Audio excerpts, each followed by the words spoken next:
Yeah. Well, I'm Mark. Yeah. And I'm Trish. Yeah. Yeah, so about 2006 we had an all-terrain, which is basically like a big trailer with the canvas on it Yeah. that folds over. So we had some good times in that, but it was a lot of hard work. So we thought, oh well, what do we do? We'll try something a bit different, and I probably got my heart set on a Jayco camper van. So we ended up buying a Jayco Swan Outback, Yeah. which was good. We had that for a while, but again, probably still just a bit too much work for us. So we wanted something where you could just sort of pull up and not take long to set up, and so we could easily stay overnight in it for longer trips and things like that. So I think just over 12 months ago we started looking around at caravans. Admittedly, we probably didn't go looking for a Jayco straight away. We thought we'd look around and see what else was available. But we, after looking around at lots of different brands, so we looked at Corrimal and Windsor's and Avans, but ended up just going back in and having a look at the expanders and went, you know what, these are really what we're after. It sort of gives us what we're after and also value for money. When we started off, we really started off, well, we got the all-terrain, and we do caravan parks, but we also go out bush camping as well. So we head up to like Frying Pan Creek where there's no electricity. Yeah. Or anything like that. We've also been up to Diamond Head and Kylie's Beach, which is up near Harrington. Yeah. So when we had the all-terrain, we actually did a trip to far north Queensland. We went all the way through Cooktown. I have no problems with, reversing it in, setting it up, using it. Like I'd take it away for a weekend on my own. So how was the trip? Yeah, the trip was great, and I guess that was the thing. I'd have been, I didn't like stopping anywhere like just overnight or before because it was a bit too much work. Whereas we did have some longer stops, but on average we probably moved every couple of days.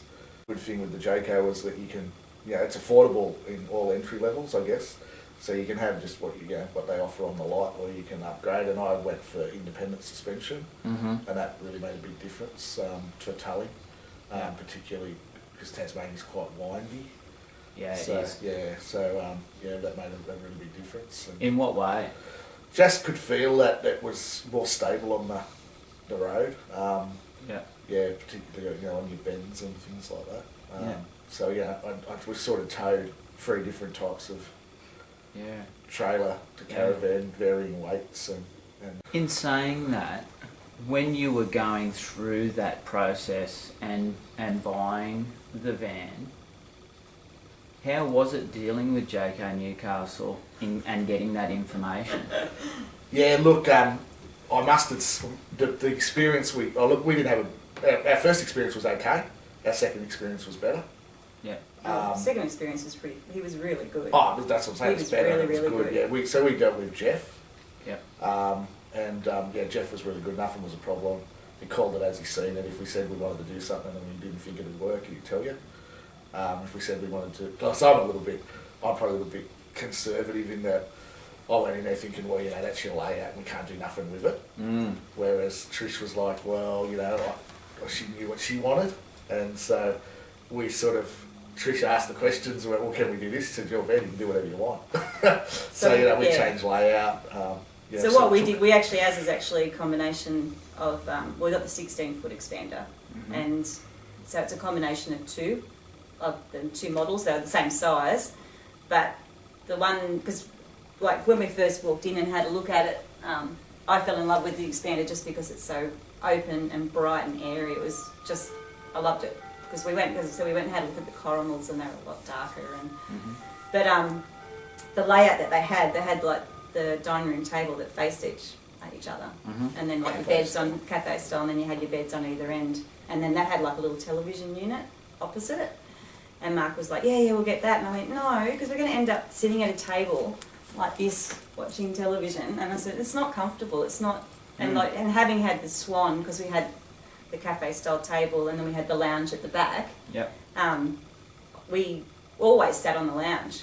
I could count on one hand the amount of times we sat at the table because we always sit outside underneath the annex. We, wherever we'd go, we'd always have the annex, release the roof out, and we'd be tables and chairs outside. So dining outside. Yeah, we always dined outside. We very rarely dined inside. So my priority I guess when we got the expander was that I wanted to have a lounge area Yeah. because I knew that we'd use the lounge inside more than we'd use a dining room table. Yep. So the other model that they had like the L-shaped lounge, and so I wanted to get the L-shaped lounge but still have the television cabinet on the other side. Yep.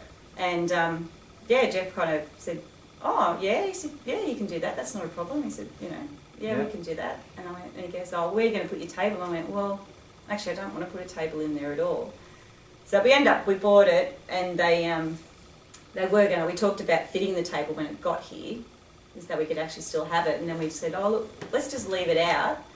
We'll go to Tasmania and make decide what we want to do when we go down there, because we have camping tables. Yeah. Anyway, we could set up inside because there was so much room by Mhm. leaving the table out." And we went, "Oh, we'll go to Tasmania. We'll see how we go. We're going to be down there for a month, and Yeah. if we decide that we need a table, then we can come back and just get it put in." And that was no problem. So we did that, and we did set up the camping table down there just because it was colder. So we did end up eating inside, but just definitively decided that table was never going to go in there. If we wanted a table in there, we'd use one of the camping tables. On dirt roads and that, and that we about weight distribution hitches, and so instead of sort of getting that and going, getting the van and then going, "Oh, we need all this stuff," we sort of knew what we needed prior, and were able to sort of make decisions around that. And during Yeah. the whole process of ordering it, like Mark and Jeff were just in constant email So I changed conversations, things so they'd all be- along the Yeah. way. added stuff, like, Yeah. "Oh, can you put this in?" Or, "I was thinking about doing this, what do you think?" And so, you guys were constantly emailing So each I other. probably changed up until the last minute to a number of things Yep. along the way. But the handover, it's great. We got there that morning, they were washing it as we got there. We needed an early morning one because Yep. Trish had to go to work that afternoon, so they were washing it, giving it a wash when we got there, went through everything with us, and you couldn't complain about any part of it.